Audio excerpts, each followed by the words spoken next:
Welcome to another kitchen appliance review. In this video I'll be reviewing the Hamilton Beach microwave. For the price, this is a pretty decent microwave. I don't know the cubic feet on here. I think it's maybe 14 to 16 inches across and maybe a foot and a half, maybe 13 inches, well 14, 15 inside, I think. I'm not entirely sure. I'll find the manual and put the specs in the description if I can find it. Inside is spacious. Have your typical glass plate here, and there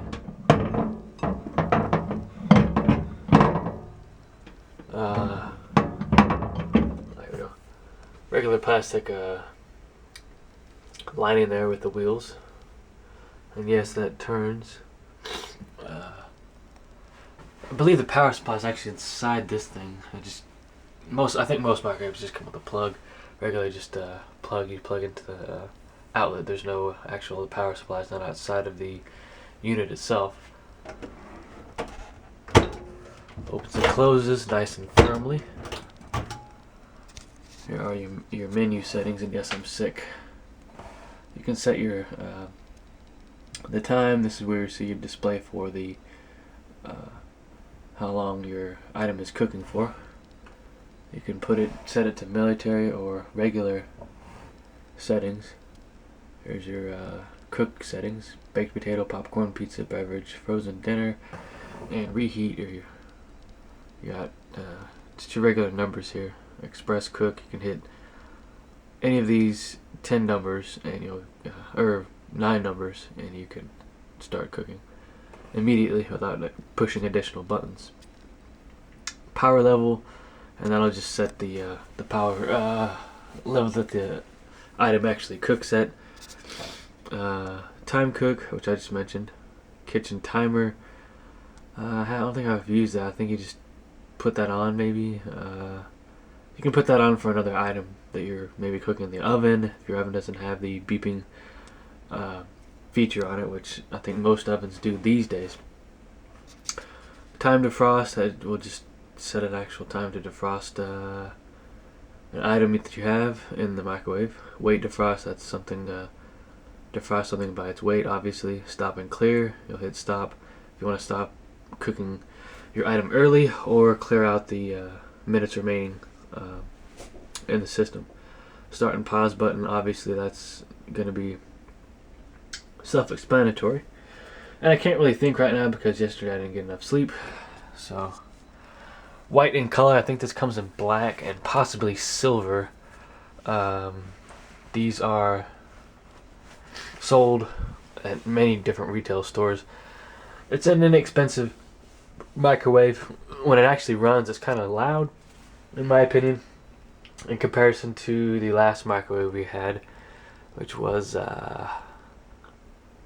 I think it was a Hamilton Beach, but that one was like 5, 6 years old. And at the time, I think it cost like $60 to $70, and it was a really good microwave. Actually, it's like 100 something. Anyways, this is what we got. Apparently, the price on the nicer microwaves have gone up over the years, so we had to settle for this. I like how this closes. It's good. Firm close. When this engages on the inside here, that notch goes in there. It's a good firm grip. You're not gonna accidentally pull this open by just pulling it. If maybe you decide you want to move it by the handle, which I wouldn't recommend. Easy to clean though. Cleaned this one only a few times. We haven't had it quite a year yet. But it's easy to clean, and I recommend cleaning these with water and vinegar. That's your best thing to do. I wouldn't use chemicals because you don't want that cooked into your food, because that will get in your food.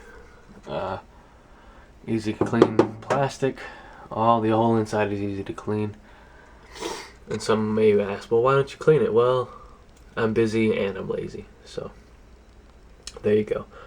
The inside light here appears to be Should be easy to find. I know on some microwaves, maybe in your local area, they're not exactly easy to find. And I would say that it's a little ridiculous to ship a bulb that small and pay an outrageous shipping fee. I can't show the back because I can't take all this stuff out. Maybe that way I get the specs and stuff. But overall, it's been a good microwave. Haven't had any issues with it.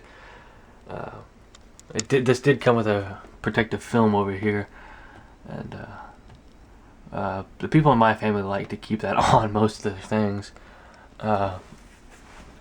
Actually, the item below here actually has that still on it. And I think it's a great way to preserve the actual buttons and keep them from maybe possibly cracking. These aren't raised. These are just it's kind of like almost like a touch screen type feel to it, but that's not quite it. And it is in some areas a little raised, it seems. Yeah, I think they are a little bit raised, I think. But these aren't going to crack. I mean, it feels like there's plastic over these. That's like almost like a touch control type thing, like on your iPad or something similar, but not exact. Yeah, this unit hasn't produced any weird noises, abnormal noises. So I'd recommend this to anybody that's on a budget. Works well for what does what it's supposed to do, and that's all it's supposed to do. You have feet here. It's hard to see. I don't know. I mean, I can see it in the screen here. Has rubberized feet in the front, and there's some bigger feet at the bottom. Those actually have metal. The undercarriage of some of the microwave actually bows out, but the front have 2 feet, and can't quite tell if the back feet are a little different, probably bigger in order to support the weight better. And yeah, so if you guys have any questions on this microwave, feel free to ask and I'll get back to you. I don't know the technical specs of this thing, so you'll have to look those up yourself, and I'll put the name of this microwave and the specs in the description when I find the manual. So thanks for watching, and have a good one.